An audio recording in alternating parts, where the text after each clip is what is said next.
man. This is part 2 of our conversation with my brother Mosimaneotsile. We've just had something to eat.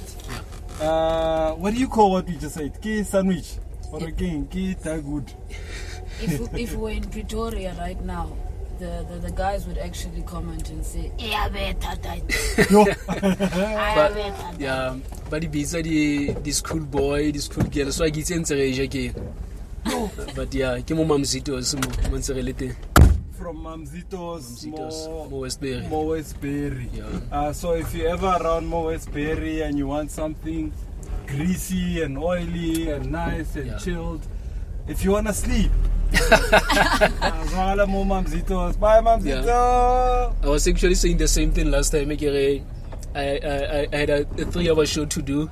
Yeah. And then before show, Kareka, one of those, this actually suicidal because how do you buy something like this with JB show? So then I said I need luck after eating this before show. Yeah. Yeah. All right, my brother. So we've had something to eat. Sure. Now we're about to wrap up our last section of our conversations. I think what I wanted to touch on, how you've managed to get into radio but focus on talk radio. Yeah. And particularly the issues, the community issues, including government issues, including politics. Yeah. Community issues. I mean, this is one of the most difficult communities to work in. Now, the issues deep higher with you. Just maybe list 1 or 2 or 3 of them that are the biggest issues that you've covered about this community of Westbury, Nuclear and Riverlea. Yeah. I mean, as we know, the community of Westbury, Nuclear and other communities surrounding this area of Westbury, the issue of gangsterism back in the days has always been an issue. Young people, unfortunately, so even today, Sipo, they are still into that. In a sense, this mentality that gangsterism is cool. But if you speak to about they are former gangsters, but you know what, it was difficult back in the days, and to follow in the very same footsteps. So unfortunately, even today, the issue of gangsterism,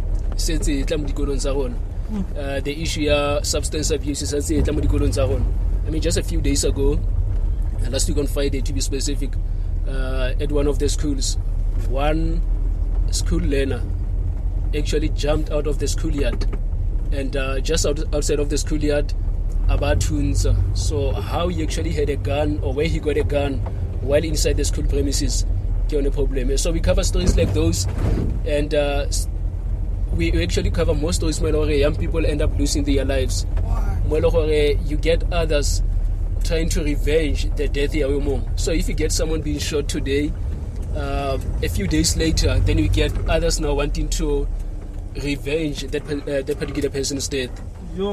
I remember back in 2020, hard lockdown, I covered this story. It was about 4 people who were actually killed. It was sad because one of the guys who was killed was actually a father of a child, only just a few months, and he was actually shot in front of his 10-year-old son. What? Right here in Westbury. So stories like those, obviously you need to go out there. We'll cover this story, but if it is something that is continuously happening, people are just being shot, people are losing their lives, and it is something that seems never to be stopping. So we cover stories like those, obviously, and young people who are addicted to substances. You do get good stories, or at least a good ending to some of the stories. Someone who was once addicted to substance, they manage to change their lives. You know that I used to work for one of the centers here, the Westbury Center, and we have seen young people come into the center. Some of them will have been addicted to substancing, and then they come to Westbury Development Center or Youth Center at least, and and you actually become proud of the stories additionally. But unfortunately for some, they don't actually see light at the end of the tunnel, or maybe if they do see the light, unfortunately light just bringing a lot of disaster for one. So stories like those, cover the stories they are more about young people who feel like they don't have opportunities, they don't have a way of changing their lives. But then you get others from the very same communities who feel like, oh, you know what, I am able to change my life. I just need to make sure that to relevant people, because there are so many good things that are happening in this community. And I always had an issue. The only time when you get these communities, I mean Westbury and other communities being covered by mainstream media, someone has been shot or something bad has happened. But we tend to forget in these very same communities, they are doing good things, but we don't actually focus on such people. They are making changes in our communities on a daily. The only time we work at Westbury is when maybe an alleged gangster has actually shot someone, or so young person has actually, of course, pointed a gun at a teacher or something of that nature. So we don't focus on the positive things, and maybe the narrative that has always been sold about this community is that no, Westbury is dangerous, which is something that I knew Westbury when I started working here. No, you are going into this dangerous environment. But I told you earlier on, I came into this community and I actually met the opposite. I actually met friendly people in Westbury. I met some good people in Westbury. They welcomed me, Northwest, and then having to come and work in this community. So we don't have more stories of that nature. As much as we are telling them at community radio level, because I try by all means to make sure that I tell stories. Whether it is bad stories about the community, we are going to tell those stories. We are not going to shy away from actually saying that, no, someone has been shot. But also, let's talk about someone who has graduated or someone who passes distinction stage 5 from Westbury Secondary School. So let's talk about that. Let's not only talk about the negative that is happening. So that's what I've really been covering, Sipho. But also, the struggle is about you get a family of 6 having to stay muflating, then that is more Westbury. And then you go further down the road, or you go Kathara Park, then you have to actually see family, they stay in this little shack by share as a family. And this is the life they choose, but the only life they know. And it is unfortunate because then you get politicians who are always making these empty promises. I call them empty promises because nothing is actually materializing from that. And people are still suffering at the end of the day. And remember, they need to come back to us now, leading up to the election. But no, let's talk to people. So it is bad because you know what they promised 5 years ago. And then 5 years later, when they come back and making the very same promise, you are a presenter, you are a broadcaster. And then you actually think about you somebody promising 5 years ago. So who's the biggest liar here? Is it me? Well, I need to keep you accountable for what you promised back then, or is it you who is continuously lying and also or you're not even feeling shameful? So yeah, we cover those stories like any other journalist, I suppose. Yeah. Is it difficult to then say to a politician who's lying to you? Yeah. And you can see this guy is lying. Well, sure, yeah. Do you then allow them to finish a point of a lie, or do you interrupt and say, No, I've never been one to keep quiet. So I'm sure that you have seen also some of the councillor candidates, but you promised this 5 years ago. Yeah. So maybe you will not say it but deep inside I win it. So no, but this is what you promised. Why you pretend you don't know what is happening down Kurivalugu Sen Street while you are the very same person or campaign in Sen Street Kurivali 5 years ago. So why are you pretending today as a ward councillor you don't know about to struggle with that area when it is season Yapul? So yeah, things like those, we talk about them, we obviously question, and some people don't like being questioned. They don't like being put on the spot, but it is our job to make sure that we keep people accountable, we hold them accountable. We don't just speak to them, but then position and then they end up sleeping the table. So let's talk about this, the councillors. Pella, since your journey, Mokofifi, you've been exposed to your 2011 elections, your 2014 elections, 2016 elections, 2021. There's like 4 elections. Absolutely. Now, here's another thing. Kore, do you think because we've had 4 elections, People are just tired. No, man. We've just come out of election. Yeah. 2 years later, there is a local or a national. It's not a frequency of 5 years. It's a frequency of 5 years for local government, the frequency. But how do you can see, or 2011, 2016, and then 2019, and then 2021. Yeah. 4 elections. Yeah. And as an ordinary community member, I need to know the difference between local and general elections, because enough for now it is all about the promise because the very same promise the local government elections are the very same promises that the local general elections are. So people are. I always say that this Afrikaans word, the famous Afrikaans word, if you like, the word hurtful. Oh, yeah. So people are hurtful, and they will continuously tell you that no, once it's hurtful, or each and every time things are going to be okay. Whether it is this political party, but 2 years later, even if we vote the general elections, after voting for a different one, maybe the local government elections, typical example, 2016, 2021, we vote for a different one. But we don't really see or feel any difference as a voter. So people are fed up because but the promise, and then they take a step back. But the promise, and then when it comes to calling the meeting as the ward councillor, it's not difficult for one to call meetings. But even if they do call meetings, they are not singing a different tune. There's not much I can do. But remember, you are there as a representative. So we need to feel like we have a voice, a ward councillor, because then why do we have a ward councillor if we let them go the City of Johannesburg council, but you are not really or we feel like you are not really representing us. So lack of communication from the ward councillors are something that I've actually experienced over the years. I always say, leading up to the elections, you have my number as a ward councillor candidate at least. You have my numbers. You are able to communicate. But after the elections, we have to run after you now as the media, as a community radio station. But you know that our station is always open for you.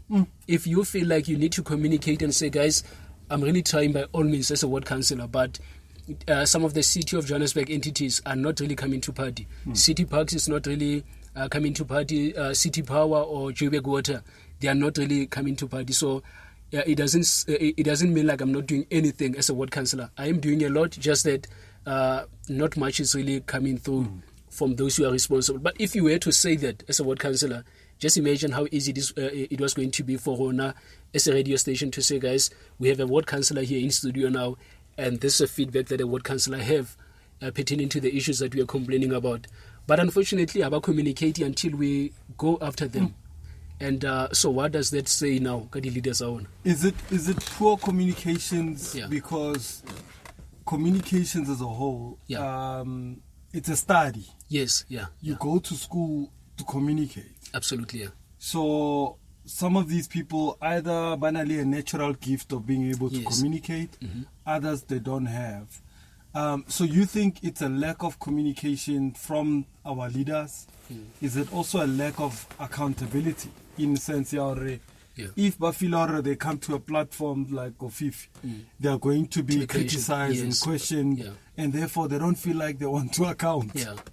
I mean, I will say a bit of both. Because remember, Sipo, I speak to you as a candidate leading up to the elections. So you know, problem but only the flats they belong to the city. People have to stay there, and these flats are just like when it comes to the rainy season, people can stay in their flats like Basa Sokola, Mabota Koloba. You know about these issues. You're from the community, and you are able to talk freely about them leading up to the election. Like you are very vocal as a ward councillor candidate, criticizing the former or someone who actually is a ward councillor in the area. So now, what changes after Hotlopi as a ward councillor now? What changes? Why are you unable to communicate? Why are you unable to answer questions after the elections? So I will say that it does also now amount to you not wanting to be accountable, including also not wanting to communicate. Not that you don't know how to communicate, because we know or why so communicated, because you communicated before the elections. But then after the elections, because now you are on the hot seat, you don't want to communicate because you don't want to be criticized. So I will say a bit of both, yeah. So which politician was the hardest one for you to crack? After that interview, you're like, yeah. I don't know if I want to speak to politicians anymore. Yeah, I don't know if I should actually drop names now. At least drop hints. Yeah. Well, I will actually say this other political party at least, it's not one of the well-known political parties. Okay. When I interview leading up to the elections, and it was difficult to get anything out of them. Like yes, no.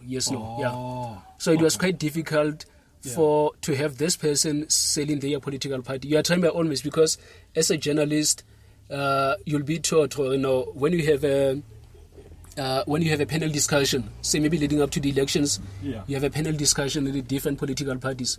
If you feel like political party C is not really, or their representative is not really coming forth compared to political party A and B, then try by all means to push them a little bit, or to make sure that you give them a fair chance. So in a difficulty when that person is just answering yes or no. So I will say that, but also though there was one political party also, I want to mention the councillor's name, but I know that she knows we are okay now. We had a cup of tea and we end out our issues. So back in 2012, I had to cover the centenary celebration of the ANC in Sophia Town, where former President Jacob Zuma came through to Sophia Town. It's a big day. It was a big day, obviously. And as a community journalist, a community-based journalist, you want to cover a story of that caliber. Yeah. And then that ward councillor from that political party, I won't mention, had decided to organize an event. I know who she is, right? Yeah, now of course you do. So she decided to organize a smaller event on the day to go and address an event. And because I and a colleague of mine from another media house decided to go to this event, it only made sense, right? Then she complained about me. She came to the station to complain about me. And also went to that newspaper, that publication company, to complain about my colleague, to say, no, these two are the mouthpieces of the ANC. So I've been accused of that, of being the mouthpiece of the ANC. I've been accused of being the mouthpiece of the DA, by the way. And just recently, I was also told that, this one, it was actually said on Facebook, that, this one, a brown envelope from the Patriotic Alliance. What? Yeah.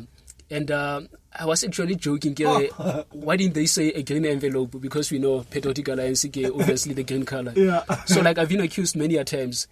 And with that ward councillor also, it was something that was actually new for me in the industry, to be criticized. But later on, as I mentioned, we ended our issues. We are okay now. We had a cup of tea, and then no councillor, but Molo, you were offering him, because you must know that now I'm not here to be, I'm not a PR personnel, a ward councillor or any other politician for that matter.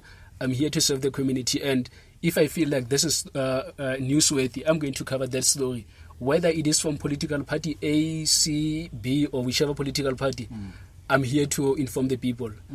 So I'm not here representing any political party.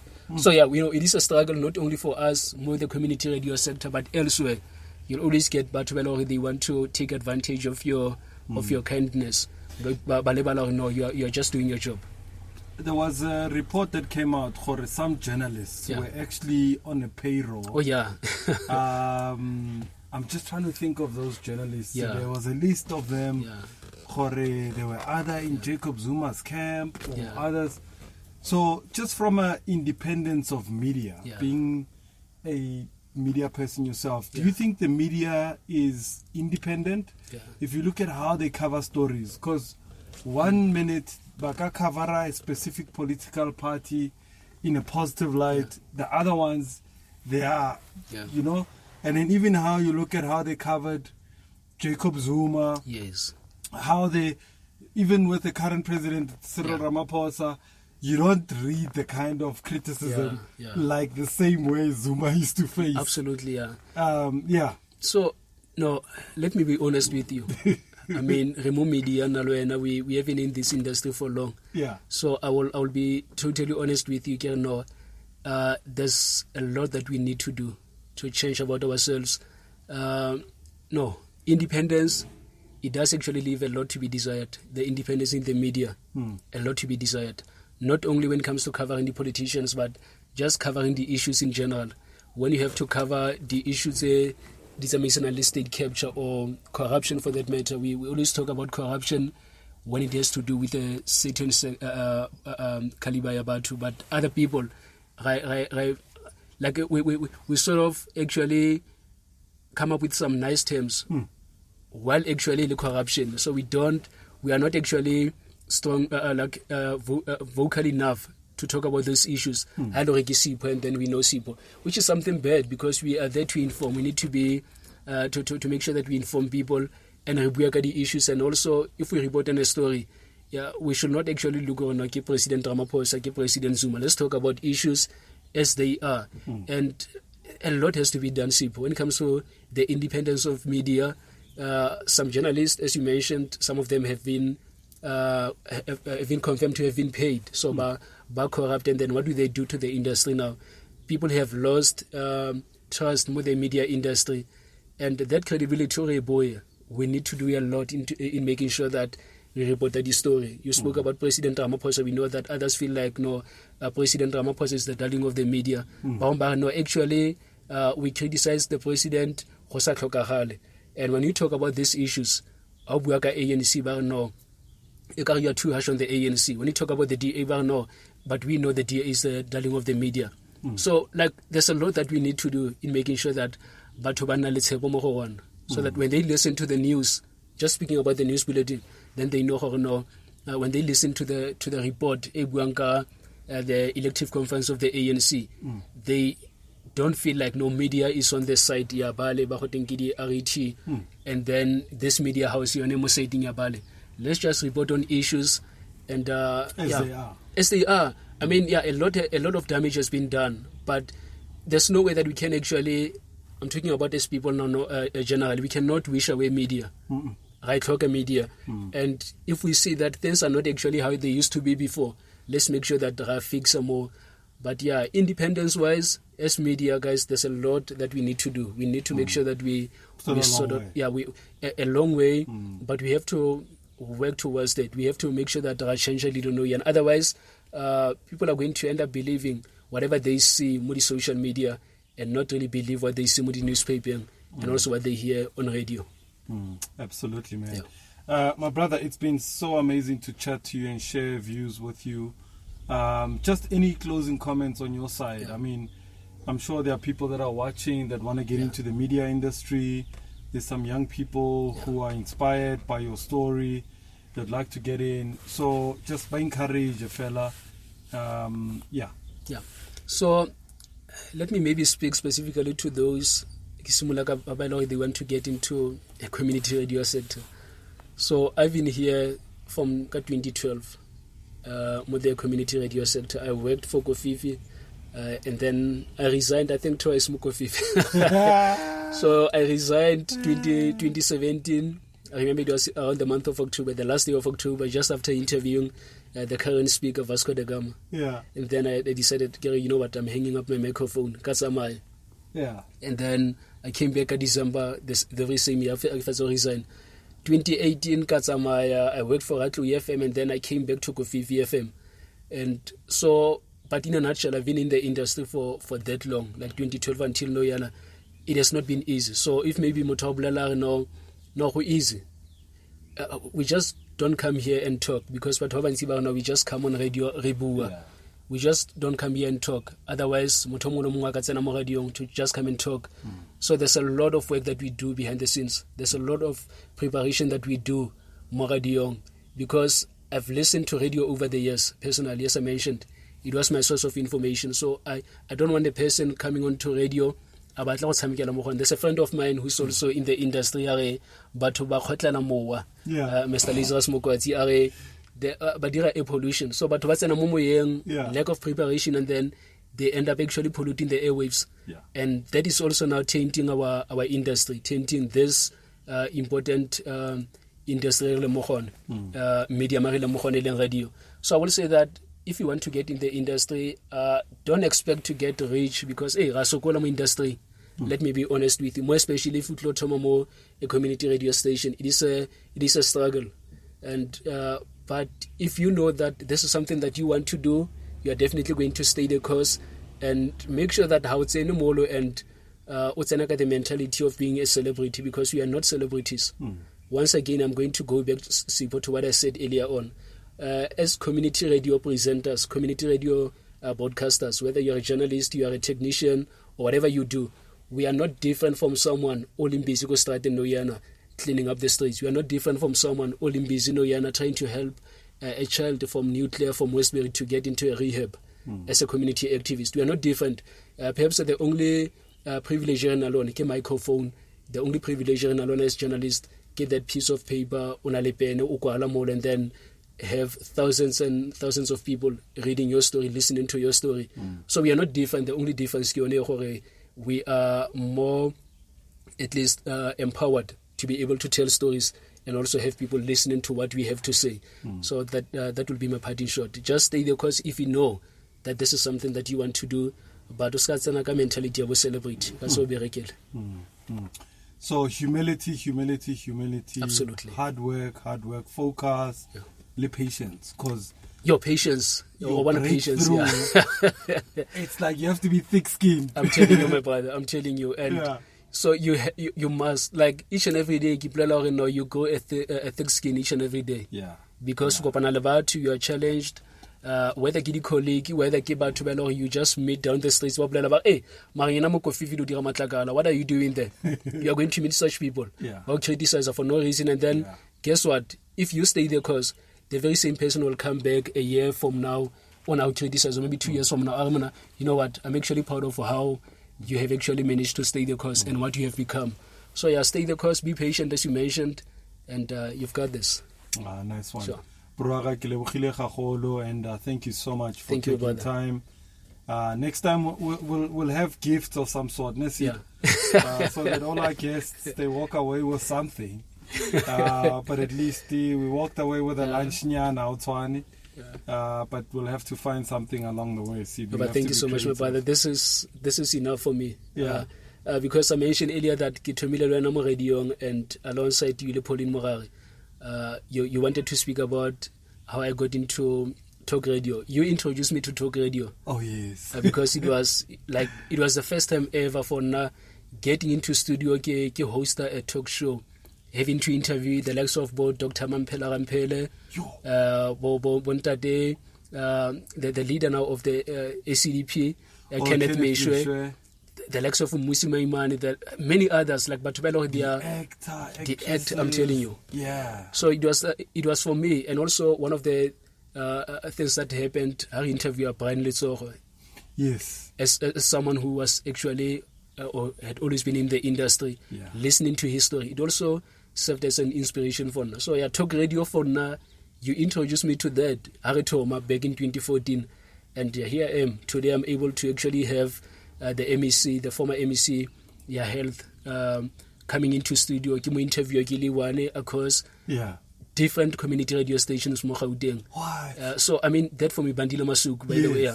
So I mean that for me was also something was different. And when did it start? It was by me learning from the likes of you, Kidulamu Studio, not knowing this is how you actually start you can start the conversation, yes, but how do you actually keep a personal conversation and make sure that interview is going to be interesting, but also leave someone informed at the end of that conversation. So I've learned a lot over the years, and I mean, for the whole day. You can speak the whole day, man, the whole day. I'd like to invite you again so that the conferences that are coming up. There's an ANC conference coming up, Joburg region over this weekend. There might, I heard it might be postponed. Yes. All the other regions, they're expected to sit before the end of the month.